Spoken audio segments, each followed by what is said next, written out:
আজ আরও একটি ছোট্ট গল্প শোনাই। একদিন ক্লাসরুমে শিক্ষক মহাশয় তার ছাত্রছাত্রীদের একটি গল্প শোনাচ্ছে যে জাহাজে করে একদিন সকলে মিলে যাচ্ছে। তো সেই সময় ভীষণ ঝড় উঠল।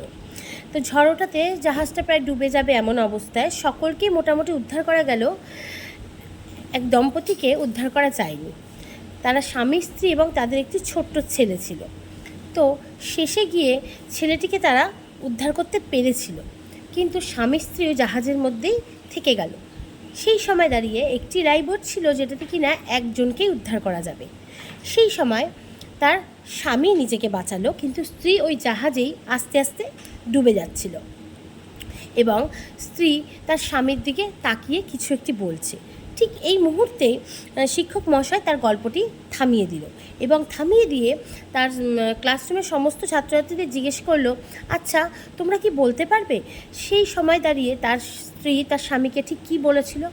তো সকলেই মোটামুটি সকল ছাত্রছাত্রী বলছে যে কেউ বলছে তার বউ তাকে বলছে তুমি খুব স্বার্থপর, কেউ বা বলছে তুমি চোখের সামনে দাঁড়িয়ে আমার মৃত্যুটাকে এইভাবে দেখছো। এক একজন এক এক রকম বলছে। ঠিক সেই মুহূর্তেই শিক্ষক মহাশয়ের চোখ পড়ল পিছনে একটি ছেলে কাঁদো কাঁদো চোখে শিক্ষক মহাশয়ের মুখের দিকে তাকিয়ে রয়েছে। তখন শিক্ষক মহাশয় বলল, তুমি কি কিছু বলবে? তখন সেই ছেলেটি বলল যে হ্যাঁ মাস্টারমশাই, আমি বলতে চাই। তখন বললো হ্যাঁ বলো। তখন সেই ছেলেটি বলল, সেই সময় সেই মহিলাটি তার স্বামীকে বলেছিল তুমি আমার ছেলেটিকে দেখো। তখন শিক্ষক মহাশয় বললেন, তুমি কি করে এত সুন্দর উত্তরটি দিলে? তখন সেই ছেলেটি বলল, ঠিক কিছু বছর আগে আমার মা মারা গিয়েছিল, আর মারা যাওয়ার আগে ঠিক একইভাবে আমার বাবাকে বলে গিয়েছিল তুমি কিন্তু আমার ছেলেকে দেখো। ঠিক তেমনভাবেই ওই সেই সময় ছেলেটিকে উদ্ধার করা গেছে এবং তার বাবাকে উদ্ধার করা গেছে, কিন্তু তার মা জাহাজে ডুবে গেছে। শিক্ষক মহাশয় সেইভাবে আবার তাদের গল্পটি শুরু করলো। তখন শিক্ষক মহাশয় বলল যে সবসময় আমরা যেটা দেখি সেটা কিন্তু সঠিক নয়। তো যাই হোক, সেই মুহূর্তে সেইখানে তার যে স্ত্রী তিনি জাহাজের সাথে ডুবে যান এবং সেই ছেলেটিকে নিয়ে বাবা ফিরে আসেন বাড়িতে। অনেক দিন পর ছেলেটি ঘরে একটি ডায়েরি পান, যাতে লেখা ছিল যে তার মা দুরারোগ্য কোনো রোগে আক্রান্ত, সে আর বেশি দিন বাঁচবে না।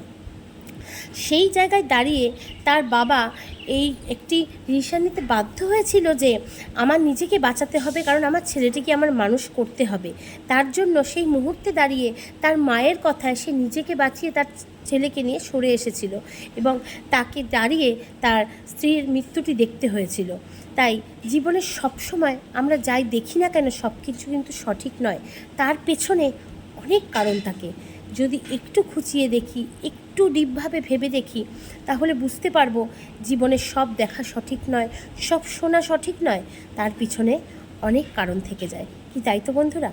যদি আজকের ভিডিওটি ভালো লেগে থাকে অবশ্যই লাইক করো, কমেন্ট করো, শেয়ার করো। যারা ফেসবুক প্রোফাইল থেকে দেখছো আমার প্রোফাইলটিকে ফলো করো, আর যারা ইউটিউব থেকে দেখছো অবশ্যই আমার চ্যানেলটিকে সাবস্ক্রাইব করো। ধন্যবাদ।